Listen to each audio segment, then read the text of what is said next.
Brandon Keene's 7th birthday was fast approaching, and still, he was without a family to belong to. His only memories were of circumvolving foster homes in the orphanage. Never once could he remember having a birthday party. Half of all adoptions were children under 5. With each year, his chances for being adopted decreased substantially, and he knew this.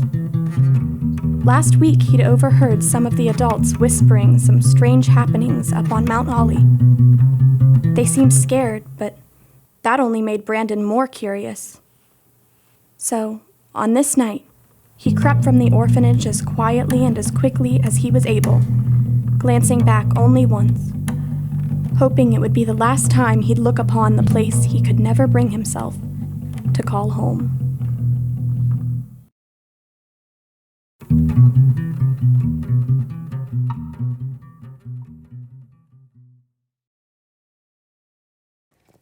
Stuart Glenn loves drawing himself. He would say it is his chance to fill in the details that God maybe forgot.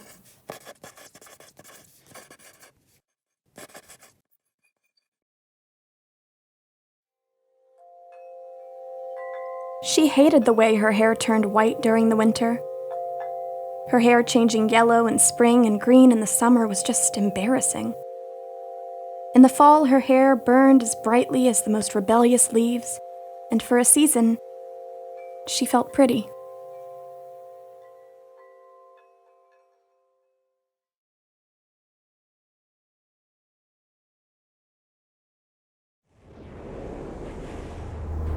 Cats have traveled between worlds through alleyways since before there were even cities. Unfortunately, one became careless and something followed it back.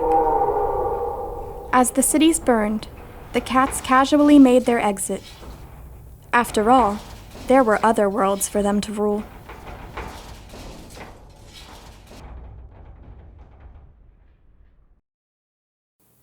This guy comes in the bar that no one will sit near. The thing is, he doesn't even notice. He seems happily lost in his own little world. An involuntary laugh causes me to jerk and crack my tooth against the glass I was drinking from. We are out of straws.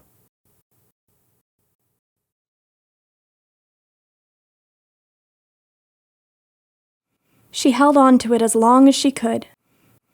But certain things belong with the wind.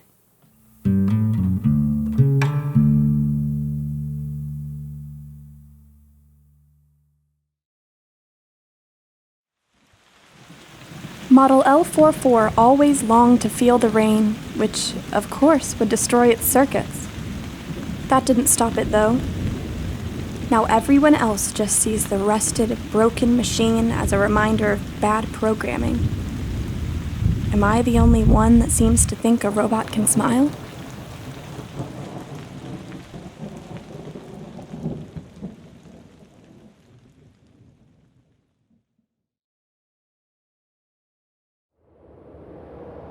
At the age of 10, Phil and his friend, Richie, were caught in a storm. One that carried Richie away before he could find the same ditch that hid Phil. As the spiral rolled along, Phil would swear the wind was calling his name. Phil! For years, he'd watched the news, seeing videos of that very same storm. He knows it sounds impossible, but he knew he was right. The storm was out there roaming, searching. One day, when he'd had enough of running, the storm did find him again. He'd recognized it even before it called for him. Only this time, he could hear Richie's voice as well.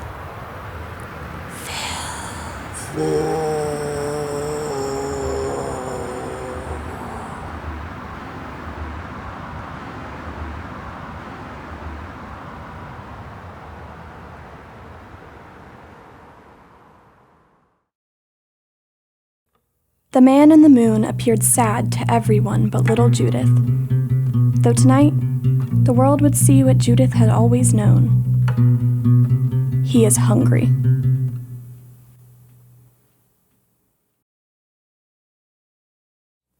The well has always been a dreadful thing. Looking down felt like spying through a keyhole and seeing himself living in another world. Seeing a smile so slow and so foreign stretch across his face, he could only question, who was looking down at who?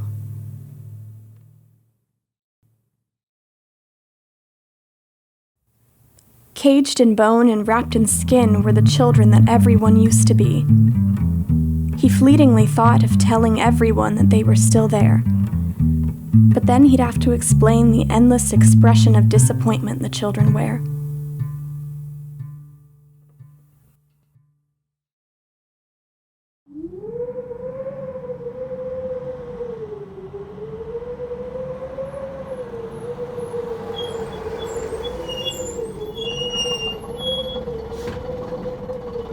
The bus hisses to a stop in front of Scott, like it has since near the beginning of the school year, back when Brian used to wait with him.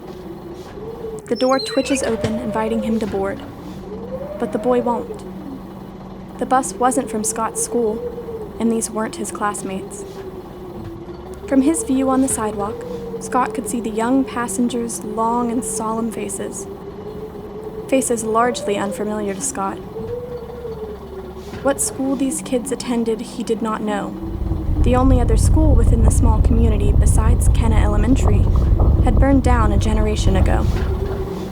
After a few moments of silence, with neither Scott nor the bus driver saying anything, the door shut and the bus noisily jolted along its unknown route. It did this routinely just before Scott's intended school bus appeared coming over the horizon. Scott lets out a breath he hadn't realized he'd been holding and looks around. The leaves were starting to gain color, and the winds were a warning of a bitter winter. Maybe one day he would get on as Brian had months before and take the vacant seat beside the one face he did recognize on the mysterious bus.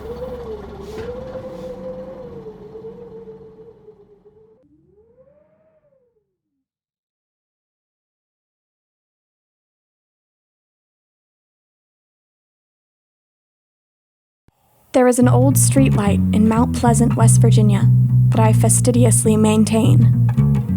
The townfolk don't understand why I do this. If they came out at night with me and witnessed the things I have, they would know why.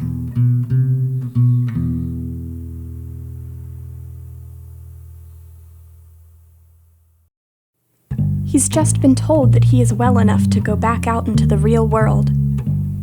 But there is something wrong with the doctors, and something worse wrong with the real world.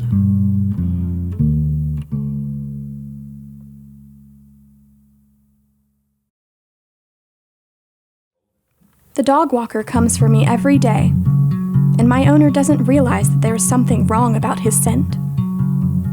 One of these days, I don't think he's going to walk me home.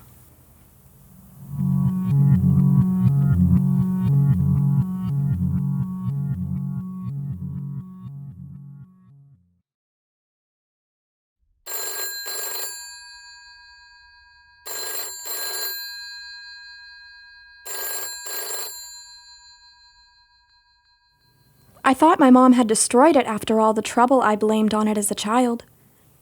Without thinking, I held the receiver to my ear, and a countless number of memories punched their way back to the front. When I was still very young, I used to pretend there was a voice on the phone. My mom thought it was cute at first. That changed when I imagined that it had started asking me to do terrible, dangerous things. Now, with the light plastic resting against my ear, I listened, and I heard a voice I hadn't heard for so very long. We have so much catching up to do.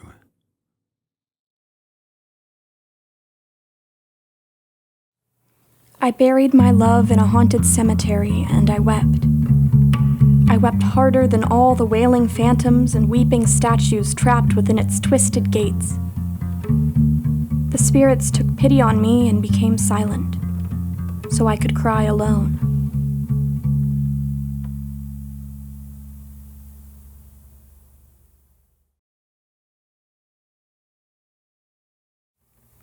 Ben has always dreamt in color, but more recently, his nightmares have been accompanied by cacophonous sound. Stirring one night, he found the source of the soundtrack to his dreams standing at the foot of his bed. The music was eerily climbing towards its crescendo.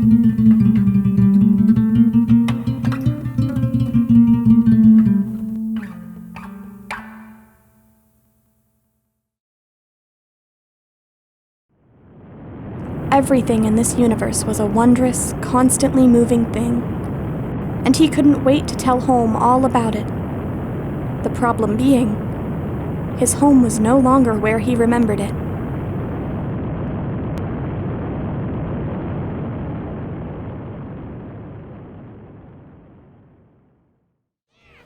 The park was full of people, men, women, and children alike, all vying for some of the warmth given on this mid-Saturday sun.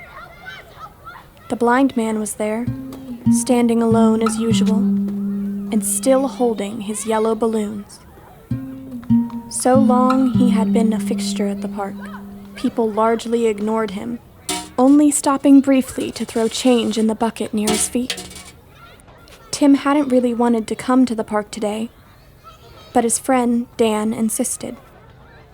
It was April already, but today was the first warm day in weeks. The crowd is not what made Tim reluctant. No, it was what happened with the blind man the last time he'd been to the park. The weather had not been as nice then, so only a few were out. Still, it was peaceful and quiet, and Tim was comfortable just tossing the basketball through the hoop on the court. The feeling of being watched disrupted his private game. He turned around and had found that the blind man was standing at the gate that led into the basketball court. It seemed for the first time he could recall, the blind man had noticed someone, and it had been Tim. Tim didn't say a word and slowly, quietly inched his way past the man and out through the gate. It was the most scared the boy had ever been in his life. Something about this man, the way he smelled only of rubber and helium, caused Tim to turn his head up and run away. It was also then that Tim truly noticed those balloons. Seeing that man today, and again, that feeling like he was being studied, Tim left the park without even saying goodbye to Dan. He went home and walked up to his room on the second floor and lay there for hours. As night came and closed out this Saturday, he refused to look out his window. That feeling from the park had returned. Tim knew, and knew without looking, that at his window, high from the ground, was a yellow balloon with an eye on him.